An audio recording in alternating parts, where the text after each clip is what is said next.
Matra Devo Bhava. I pay my respects to my mother, my God.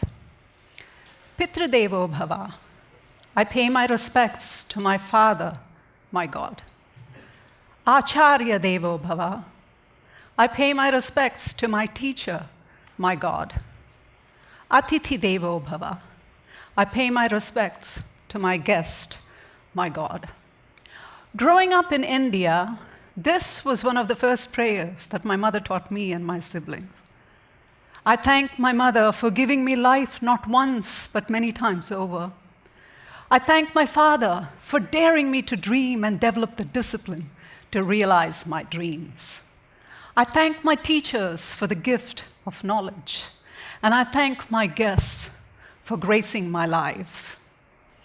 In April 1989, a guest, an uninvited guest, came to visit me in one of the most unlikely of places, a psychiatric ward, and gave me the gift of hope that changed my life forever.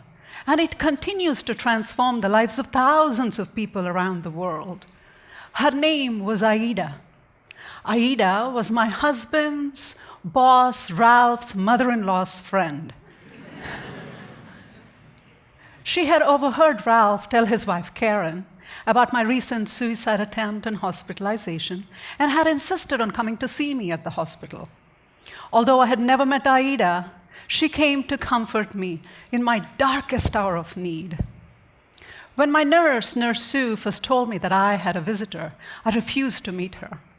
I did not want anyone to see me in a mental hospital. But I remembered the prayer that my mother had taught me and realized I could not turn Aida away. It did not matter that I was in a mental hospital and she was a stranger who had come to see me. She was my guest, my Atithi, my God, and I needed to welcome her with love and respect. So I agreed to meet her. "Look at me," Aida said, sitting next to me on the hospital bed. But I could not look at her.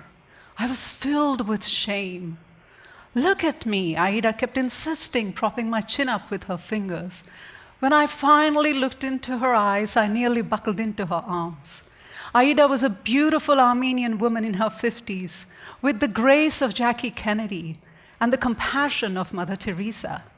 Her very presence was healing. "I bet people look at you and wonder what in the world you have to be depressed about," Aida said. "Look at you. You're young, you have a loving husband, a beautiful little girl, and a fabulous future here in America. But I know that every day is a living nightmare for you. I know how worthless you feel when your little girl wants to play and all you want to do is to crawl into a closet and cry all day. I know how scared you are to live at the brink of suicide each day. And I know you believe that your family will be better off without a despicable woman like you." I stared at Aida, wondering how this stranger knew the darkest secrets of my soul. "But you're wrong, my darling," Aida said, pulling me closer into her arms. "I know you think there's no hope or treatment that'll ever help you feel better, but I promise you, you have the power within to overcome this disease and rebuild a beautiful life for yourself and your family. I know it won't be easy, but one day, one step at a time, you can do it." I know because I have struggled with depression ever since I was 18 years old. For the next 15 minutes or so, I listened to Aida in disbelief as she shared her struggles with depression and her relentless pursuit of recovery. For years, my family and physicians had insisted that I would get better. But I had no faith in their words. When all the medications and shock treatments and therapy had failed to heal me, I had lost faith in medicine. When all my prayers and that of my family had failed to rescue me from the dark hell of depression, I had lost faith in God. When a priest was invited home to exorcise the demons in me, and he molested me, I had lost faith in humanity. But I believed Aida when she said that I could recover. Because unlike my family and physicians, Aida had walked through the dark abyss of depression and emerged into the light. Although Aida's visit was short, she taught me a lot of lessons.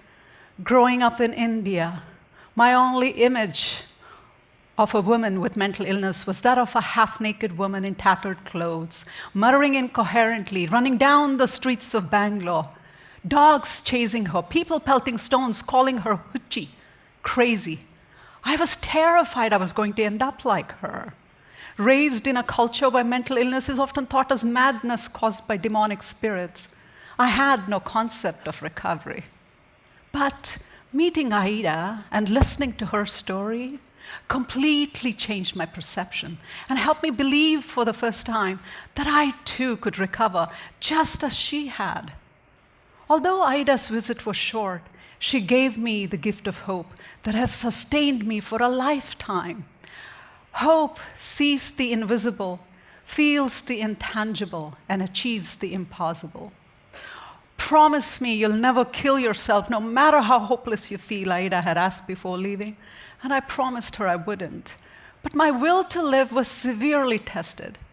Days after meeting Aida, I suffered a miscarriage, which only worsened my depression and suicidal ideation. I became paranoid that my husband was going to divorce me, take custody of our little girl, and move back to India because I had disgraced him and our family.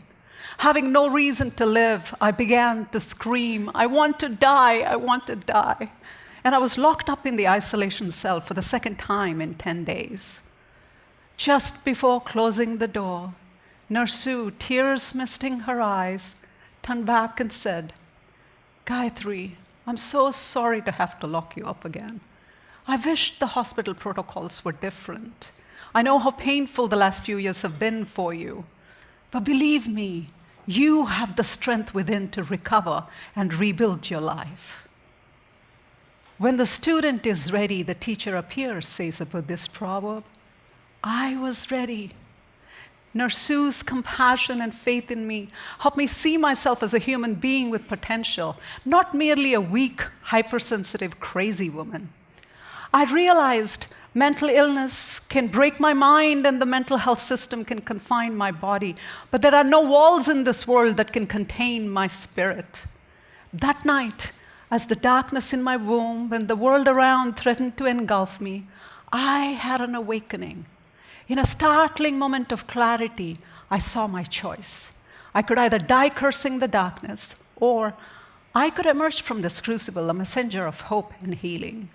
For every indignity that I had suffered in shame and silence, I promised to fight to restore my dignity and the dignity of others like me around the world.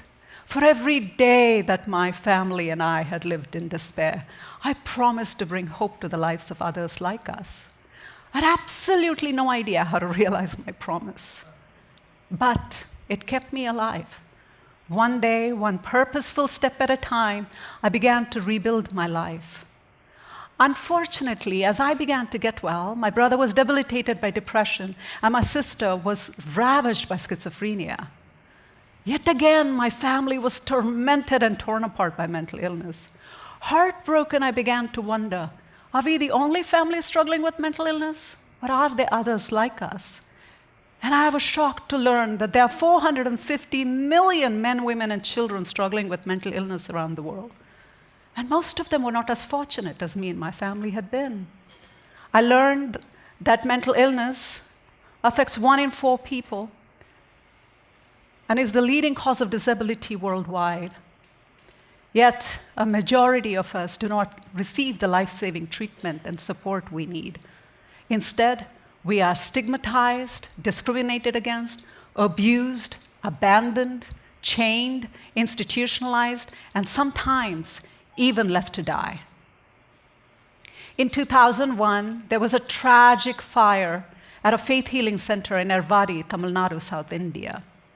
28 people struggling with mental illness died in chains, unable to escape the fire that engulfed the thatched hut they were confined in.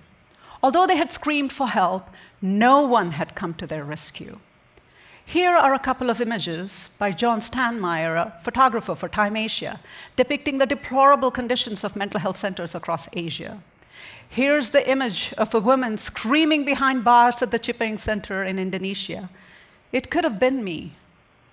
Here is the image of children as young as 7 years old, locked behind bars in Adi village, Pakistan, where 1,000 mentally ill people live crammed together. Even here in America, the richest country in the world, our prisons have become our new asylums. While 50,000 people struggling with mental illnesses are seeking care in hospitals across the country, nearly 10 times that number, 500,000 mentally ill men and women are serving time in jails and prisons. Nearly 65% of boys and 75% of girls in juvenile detention have at least one mental illness. Children as young as 8 years old are incarcerated instead of being given the care they need. Nearly 33% of our homeless are struggling with serious mental illness. And the economic costs of mental illness will be more than cancer, diabetes, and respiratory ailments put together. Like many of you, I was deeply saddened by the suicidal death of Robin Williams. According to the World Health Organization, nearly 800,000 people lose their lives to suicide each year. Every 40 seconds, a person loses their life to suicide. Someone's child, mother, father, brother, sister, family member, or friend. In the short time that I have been granted to share my message with you today, 25 people will lose their life to suicide. And by the end of the day, nearly 2,200 people will lose their life to suicide. Dear friends, we see these faces, hear these numbers, and wonder, what can we do? How can we help? Like you, I was overwhelmed with the enormity of the task. I desperately wanted to make a difference, but had no idea what to do or how to help. I finally found comfort in Mother Teresa's wisdom. We want to create hope for the person and acceptance in the hearts of the people. We must give them hope, always hope, and remove the bitterness that's harming them when they're avoided by everyone. Compassion, love, understanding, that is what is important. We, the people living with mental illness, need love, compassion, understanding, hope, acceptance, and inclusion, much more than mere treatment and institutionalized care. So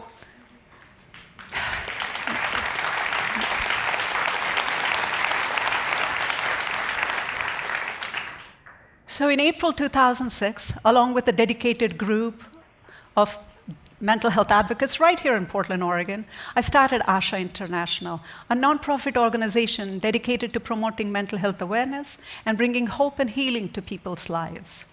ASHA literally means hope in Sanskrit, one of the most ancient languages that originated in my home country, India, and in Hindi, India's national language. In English, ASHA is an acronym for A Source of Hope for All Touched by Mental Illness. At ASHA International, we offer people hope in all that we do, and we offer a wide variety of mental health education programs, wellness workshops, cultural competence trainings, peer support, referrals, and resources. When I first started ASHA International, all I wanted to do was to transform the lessons I had learned in pain to give hope to just one person struggling with mental illness. Never in my wildest dreams did I imagine that I would have the opportunity to bring hope to thousands of people around the world.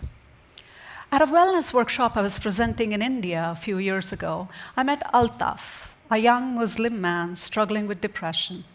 And I was overwhelmed with gratitude when he said, "It was my dream to be an architect. Due to my illness, this dream had turned to ashes. But new hope has arisen like a phoenix out of these ashes. Today's program and Gayathri have inspired me to fly again."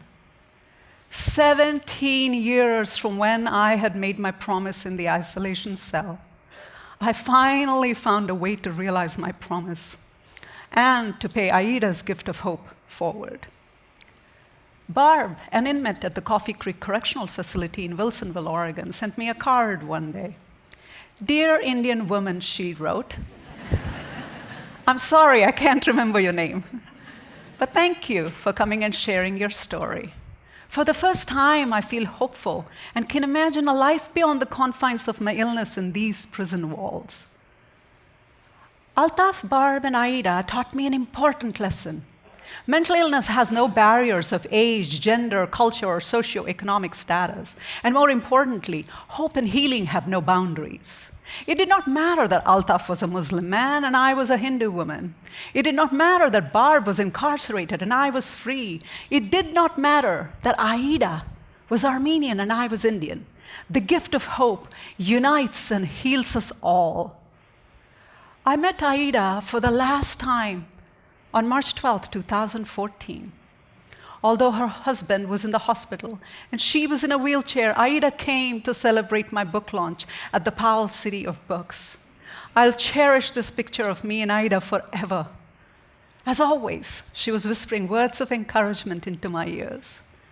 Aida died 4 months later, but her legacy of hope will live on forever. Ladies and gentlemen, there is an Aida in every one of us.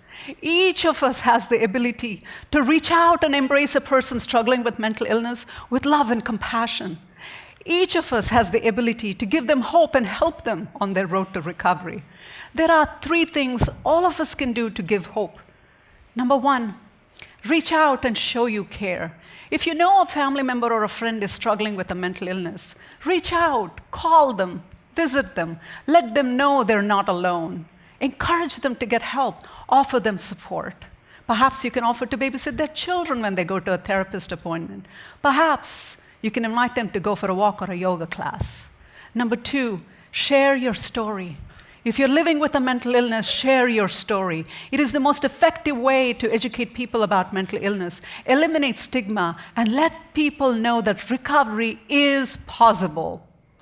Number 3, get involved. Please give your time, talent, and money to support organizations promoting mental health awareness and providing housing, job training, peer support, and healthcare services for people with mental illness.